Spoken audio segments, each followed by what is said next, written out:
Hello viewers, good morning. Welcome back to my YouTube channel. আপনারা সবাই কেমন আছেন? আশা করছি খুবই ভালো আছেন। আমরাও ভালো আছি। দিনটা হলো সোমবার, তো সোমবার সকাল থেকেই আপনাদেরকে সঙ্গে নিয়ে ব্লগটা স্টার্ট করছি। তো দেখছেন আমি ঘরের জানলা দরজাগুলো খুলে দিলাম, তো ব্রাশও করে নিচ্ছি। তো আজকে সোমবার 7 তারিখ, তো আজকে আমাদের ইনভিটেশন আছে সন্ধ্যের দিকে। তো আমরা তিনজনেই বেরোবো, আমি, মেয়ে আর হাজব্যান্ড। তো ওই কারণে আজকে রাতে রান্নার চাপ নেই, কিন্তু সকালে তো রান্না করতেই হবে। তো সেই কারণে বাসি কাজগুলো সেরে নিয়ে আমি রান্নাটাও বসিয়ে দেবো। তো আজকে যেহেতু নিরামিষ, সোমবার আমরা নিরামিষ খাই, তো সেই কারণে আজকে আমার নিরামিষ রান্নাই হচ্ছে। ডাল হবে, মুগ ডাল, ভাত, সব কিছু, সব রকম সবজি দিয়ে একরকম তরকারি করব। আর থাকছে ওল সেদ্ধ, ওল মাখা, যেটা খেতে আমাদের খুবই ভালো লাগে। তো ওলটাও খুব ভালো এনেছে, তো সেটাই করব। তো ভাতের এদিকে ফ্যানটা উতলেছে, তো এটাকে আর বেশি ফ্লেমের প্রয়োজন নেই, সেজন্য ডান দিকের ওভেনটায় বসাচ্ছি, কারণ ওটায় ফ্লেমটা একটু কম থাকে। তো ওইখানে ভাত বসিয়ে ডালটাকে আমি ওই বাদিকে বসিয়ে দিলাম। সরি, ওটা ডাল নয়, ওটা ওল সেদ্ধ বসিয়েছি। তো ওটা হোক, আর ডাল আমি পরে বসাবো। আর আজকে মুগ ডাল করব। তো এদিকে দেখছেন জল খেয়ে নিলাম 1 গ্লাস। সকালবেলা 1 গ্লাস জল দিয়েই আমার খাওয়া দাওয়া স্টার্ট হয়।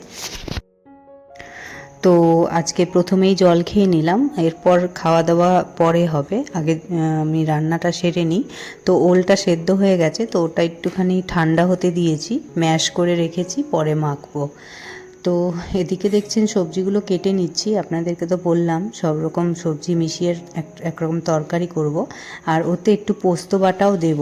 আমি মানে দেখেছি নিরামিষ তরকারিতে পোস্ত বাটাটা দিলে মিক্সড ভেজে খুব ভালো লাগে খেতে, টেস্ট। এমনিও পোস্ত ব্যাপারটাই তো টেস্টি, তো সেই কারণে। তো সব সবজি এক এক করে কেটে নিলাম, কেটে নিয়ে তারপরে সবজিটা বসিয়ে দেব। তো আজকে তো আমাদের ইনভিটেশন আছে, আজকে 7 তারিখ। আপনাদেরকে এর আগে কোনো একটা ভ্লগে বলেছিলাম যে পাশের বাড়ির কাকিমা অনেকবার করে ইনভাইট করেছে, 7 তারিখে যেতে বলেছে। আমাদের যদিও নিরামিষ, আজকে আমরা ওখানে গিয়েও সেরম কিছু খেতে পারবো না, কিন্তু যেগুলো নিরামিষ থাকবে সেই জিনিসগুলোই খাবো, যেই আইটেমগুলো নিরামিষ থাকবে সেগুলোই খাবো। তো ওই কারণেই এটাই আমরা যাচ্ছি ঠিকই, মানে অ্যাকচুয়ালি খাওয়া দাওয়া করতে নয়, এমনি অনেকবার করে বলেছে, তো ওনার সম্মানটা রাখার জন্য মেনলি আরও যেতে চাইছি। তো আমি, আমার হাজব্যান্ড আর মেয়ে তিনজনেই যাব আজকে। ওই সন্ধ্যের দিকে রেডি হয়ে বেরোবো। তো পাশেই বাড়ি, তো কোনো অসুবিধা হবে না, না কোনো গাড়ি করতে হবে না কিছু, হেঁটে একদম বাড়ির সামনে দুপা হেঁটেই বাড়ির সামনে। তো যাই হোক, তরকারিটা আমার অলমোস্ট হয়ে এসছে। আর এর মধ্যে যে কুমড়োটা, আমি ওটা পরে দিই, তার কারণ কুমড়োটা না প্রথমে দিলে আমি দেখেছি কুমড়ো একদম গলে ফ্যাতা ফ্যাতা হয়ে যায়, যে কারণে আমি কুমড়োটা না বাকি সবজিগুলো ফ্রাই করে নিই হালকা, তারপর কুমড়োটাকে ছাড়ি, তারপর কুমড়োটার সঙ্গে সবজিগুলোকে আবার ফ্রাই করি, এইভাবেই আমি করি। তো এটা হতে থাকবে, আর এদিকে আমি ডালটাও বসিয়ে দিয়েছি। আজকে মুগ ডাল হচ্ছে। তো এটাই হচ্ছে আজকে রান্না বান্না, খাওয়া দাওয়া। কাঁদছো? কাঁদছো কেন? কাঁদছো কেন?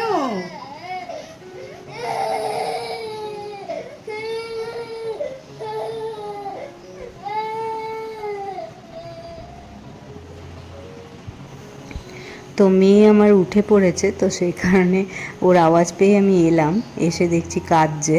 ও সকালবেলা আমাকে দেখতে না পেলে কিংবা ওর বাবাকেও দেখতে না পেলে ও এরকম কাঁদে, একা থাকে তো তখন ভয় পেয়ে যায়। তো ওকে একটুখানি আদর করে দিয়ে আমি এই বিছানাপত্রগুলো তুলে নেব, ওকে বলবো একটু বাবার সঙ্গে খেলা করো, ততক্ষণ আমি এই বিছানাপত্রগুলো তুলে নেব আর গুছিয়ে নেব। জয়দিদি এখনও আসেনি, কারণ আসার টাইম এখনও হয়নি। তো বিছানাটা আমি গুছিয়ে নিচ্ছি। আর আমার মেয়ে এখন ওর বাবার সঙ্গে আছে, ওর বাবা একটু পরে স্নানে ঢুকবে। তো বিছানাটা করা হয়ে গেলে আমি ওলটা মেখে নেব। আর ওটা আমি যেহেতু কাঁচা তেল দিয়ে ভালোবাসি, তাই আমি আমার জন্য আলাদা করে কাঁচা তেল দিয়ে মাখবো, কিন্তু আমার হাজব্যান্ড আবার ওই কাসুন্দি দিয়ে ভালোবাসে, তো ওর জন্য কাসুন্দি দিয়ে মাখবো। তো হাজব্যান্ড অফিসে বেরিয়ে গেছে, তারপর জয়দিদিও চলে এসেছিলো। তারপর আমি একটু চা খেয়ে নিলাম। জয়দিদির সঙ্গে গল্প করতে করতে অনেকটাই সময় চলে গেছিলো। তারপরে ভাবলাম না, ব্রেকফাস্টটাও করে নেওয়া যাক। তো আজকে ভাতই খাচ্ছি, যেহেতু আজকে ভাত একটু বেশি করে বসিয়েছিলাম যে তাড়াতাড়ি করে সকালে ভাতই খেয়ে নেব, সেই কারণে একটু মিক্সড ভেজ দিয়ে ভাতটা খেয়ে নিলাম।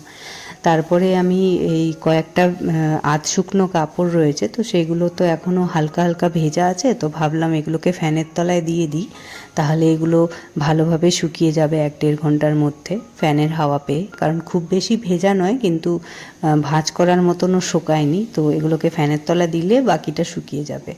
তো এই গেটটার উপর আমি বাচ্চার জিনিসগুলো মেলে দিচ্ছি, কারণ গেটের উপর খুব সুন্দর হাওয়া পায়, এই জায়গাটা খুব সুন্দর হাওয়া আসে ফ্যানের, তো যেই কারণে উপরে মেলে দিলাম গেটের উপরে। এগুলো শুকিয়ে যাবে, পরে ভাঁজ করে নেব। আর এমনি তো দড়ি লাগানো নেই ঘরের ভেতরে যে ওখানে মেলবো, সেই জন্য এইভাবে অ্যাডজাস্ট করে চলি। আর ঘরটা আমি মুছে নিচ্ছি, এরপর ঘর মোছা হয়ে গেলে স্নান করে পুজোটা দিয়ে নেব। পুজো দেওয়ার পর আমি একেবারে অফিসের কাজে বসে পড়ব। তো ঘর মোছা হয়ে গেলেই স্নানে যাব। খাওয়া তো হয়েই গেছে, ব্রেকফাস্টের কোনো চাপ নেই। আজকে তো ভাতই খেলাম, সব দিন তো সমান হয় না। আর ঘর মোছা হয়ে যাচ্ছে।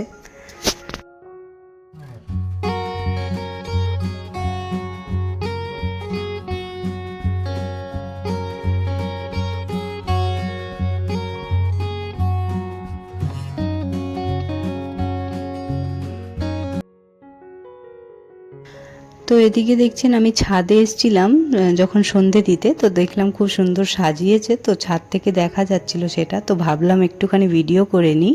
তো পরে এসে আমি ভিডিওটা করলাম। সন্ধেটা আমি অনেক আগেই দিয়ে দিয়েছি, তো পরে এসে ভিডিওটা করলাম। আর এখন আমি রেডি হয়ে নিচ্ছি। তো আমি তো খুব বেশি ভালো যে সাজতে পারি তা নয়, কিন্তু ওই মোটামুটি কাজ চলে যাওয়া মতন আমি সাজি। তো এটা আমি একাই করি, কারো সাহায্য নিয়ে করিনি, নিজে নিজেই সাজলাম, নিজে নিজেই রেডি হলাম, সব কিছু নিজে থেকেই করলাম। তো ওই হালকা করে ফাউন্ডেশন, একটুখানি ক্রিম, একটু প্রাইমার, এই সব যা যা মানে বেসিক যা যা নিড থাকে সাজগোজের, সেগুলো অবশ্যই আমি করেছি। দিয়ে সিঁদুর টিঁদুর পরলাম সুন্দর করে, লিপস্টিক দিলাম, আইলাইনার, এই জিনিসগুলো অ্যাপ্লাই করলাম। আর আমি যখন সাজছি, আমার মেকআপের জিনিসগুলো বার করছি, কসমেটিক্সগুলো বার করছি, জুয়েলারিগুলো বার করছি, তখন আমার মেয়ে ওগুলো নিয়ে খেলা করছে, ওগুলো ঘাটাঘাটি করছে, ইয়ে নিয়ে, আমার জুয়েলারি নিয়ে অন্য ব্যাগে ঢুকিয়ে দিচ্ছে, অন্য পার্সে ঢুকিয়ে দিচ্ছে, তারপরে ঢাকনা খুলে ঢাকনা রাখছে এক খাপে, আর ইয়েটা রাখছে, ক্রিমটা রাখছে অন্য একটা ব্যাগে, এই করছে, মানে এলোমেলো করে রেখেছে। এগুলো আমাকে আবার সময় করে একদিন গোছাতে হবে, কারণ কি ও পুরো এদিক ওদিক করে দিয়েছে গোছানো জায়গা, গোছানো জিনিসগুলোকে। তো যাই হোক, ও করছে করুক, অন্তত ওর মতো ব্যস্ত আছে, বিজি আছে, আমাকে অত জ্বালাচ্ছে না এইভাবে। জিনিসগুলো অগোছালো করেই জ্বালাচ্ছে, কিন্তু সেটুকু আমি নিতে পারছি, অন্তত আমি সাজতে তো পারছি এখন। তো আমি সেজে নিই, তারপর মেয়েকে আমি খাইয়ে দিয়ে ফ্রেশ করিয়ে দিয়ে ওকেও সাজিয়ে দেবো। তো এখন যদি মেয়েকে সাজাতে চাই আমার লেট হয়ে যেতে পারে, সেই কারণে আগে আমিই সেজে নিলাম। আর হাজব্যান্ডকেও বলেছি রেডি হয়ে নিতে। তো দেখছেন লিপস্টিক পরছি, খুব ভালো যে লিপ লাইনার লাগিয়ে ওই রকমভাবে যে সাজগোজ, হাইলাইটার, তারপরে কনসিলার, অনেক কিছুই তো ব্যবহার করা যায়, তো কি আমি ওগুলো করছি না ব্যবহার, একদম সিম্পলভাবেই সাজছি। কিন্তু ওগুলো করতে হলে আরও একটু সময় লাগবে, তো ওগুলো করতে বেশ সময় লাগে, সেই জন্য ওগুলো স্কিপ করলাম আমি। দেখছি যে কোন ইয়েটা ভালো লাগবে, গয়নাটা। তো পরে ট্রাই করলাম, এটা তো মনে হচ্ছিল বেশি হয়ে যাচ্ছে, তাই আবার খুলে নিয়ে অন্য একটা পরবো। তো ওই কারণে, কারণ এটা অনেকটাই লাইট গোল্ডেন, তো যে কারণে আমার মনে হলো একটু ইয়ে লাগছে, মানে অন্য সময় পরা যাবে, আজকের দিনের জন্য নয়, আজকের দিনে অন্য কিছুই পরবো এরকম ভাবলাম। তারপরে ওটা চেঞ্জ করলাম, অন্য একটা পরলাম, নর্মালি সাজলাম। আর আপনারা জানাবেন আমাকে দেখে কেমন লাগছে, যদি ভালো লেগে থাকে ভিডিওটাকেও লাইক করে দেবেন প্লিজ, আর আমাকে কমেন্টের মাধ্যমে জানাবেন যে কেমন লাগছে। তো এদিকে মেয়েকে আমি খাইয়ে নিচ্ছি, কারণ ওখানে তেলে ভাজা জিনিসগুলো মেয়েকে অতটা খাওয়ানো ঠিক হবে না, সে কারণে বাড়ির থেকেই ওকে খাইয়ে নিয়ে বেরোচ্ছি। আর দিয়ে মেয়েকে খাওয়ানো হয়ে গেছে। এবার মেয়েকে রেডি করিয়ে দেবো, আর আমার হাজব্যান্ডকেও বলে দিয়েছি রেডি হয়ে নিতে, তো হাজব্যান্ডও রেডি হয়ে নিচ্ছে।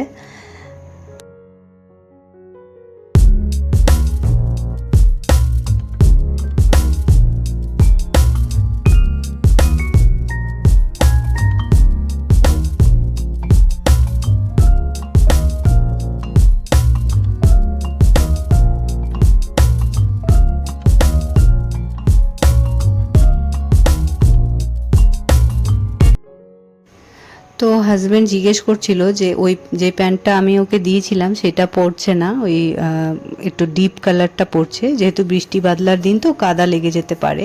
তো আমি বললাম যে ঠিক আছে, যেটা তোমার ভালো লাগে সেটাই পরো। তো এদিকে ও একটু ডিও লাগিয়ে দিচ্ছে, নিজেও লাগালো, আমাকেও একটু দেবে।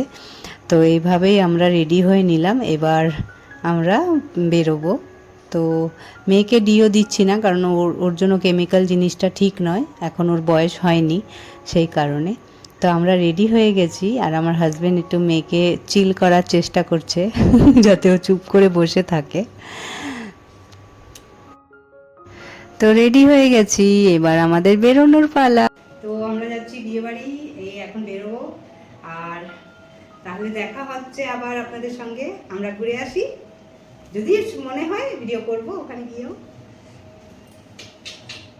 এটাই করেছি আজকে। আরে বাবারে, দেখি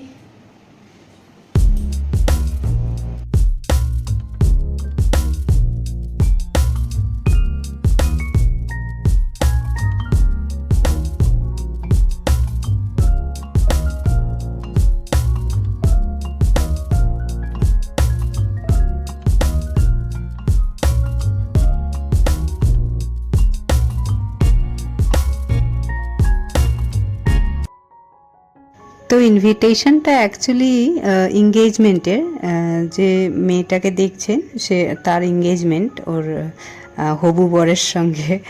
তো ওটাই কেক কাটা হচ্ছে, তো আমি সুযোগ পেয়ে ভিডিও করে নিলাম, ভাবলাম এটা আপনাদের সঙ্গে শেয়ার করা যাবে। তো কাকিমার সঙ্গেও দেখা করেছি, ওনাকে গিফটটা দিলাম, ওনার হাতেই গিফট দিয়েছি। গিফটে ছিল শাড়ি, মেয়ের জন্য একটা শাড়ি, কাকিমাও চাইলে পরতে পারবে, ভালো শাড়ি দিয়েছি, জামদানি। তো এদিকে কাকিমার সঙ্গেও কথা হয়ে গেছে, তো আমরা সবাই দেখা টাকা করে কথা টথা বলার পর খেতে বসেছি, যেহেতু বাচ্চা তো ছোট, তো ও ঘুমিয়ে পড়বে, ওর 10টা বাজলেই ঘুম পায় ওর, তো যে কারণে তাড়া ছিল। তো খেয়ে আমরা বেরোবো। তো আজকে নিরামিষই খাচ্ছি, যেহেতু সোমবার, তাই তো অনেক কিছুই করেছিল। তো রাধা বল্লভী ফুলকপির রোস্ট দিয়ে আমরা খাচ্ছি। ফুলকপির রোস্টটা অ্যাকচুয়ালি সম্পূর্ণ নিরামিষ, পেঁয়াজ রসুনও ছিল না, সেই জন্য ওটা দিয়েই খাচ্ছি। আর আরও অনেক কিছু ছিল, চানা মশলা ছিল, তারপরে 2 রকম রাইস ছিল, প্লেন রাইস আর মিক্সড। তোমার নাম বলে দাও। নাম বলো বাবা, তোমার নাম কি? অদ্বিতীয়া মুখার্জি। বাবার নাম কি বলো, বাবার নাম? বাবার নাম কি ও নিজেই প্রশ্ন করে। স্টার্টার হিসেবে ছিল চিকেন পকোড়া, ফিশ ফ্রাই, আর মেন ফুডের তো চিকেন কষা ছিল, চাটনি, পাঁপড়, 2 রকম মিষ্টি, রসগোল্লাটা বিশাল বড় ছিল, তো আইসক্রিমও ছিল শেষে, আর হাজমোলা। তো এই আইটেমসগুলো ছিল। তো যাই হোক, খুব ভালোই খেলাম, নিরামিষটাই খেলাম, আর ননভেজটা আমরা খাইনি। তো উডবি ব্রাইডের সাথে দেখা করে বাড়ি ফিরে যাই আমরা। তো আজকের ব্লগটা এই অবধি থাক, আবার দেখা হবে নেক্সট ব্লগে, ভালো থাকবেন।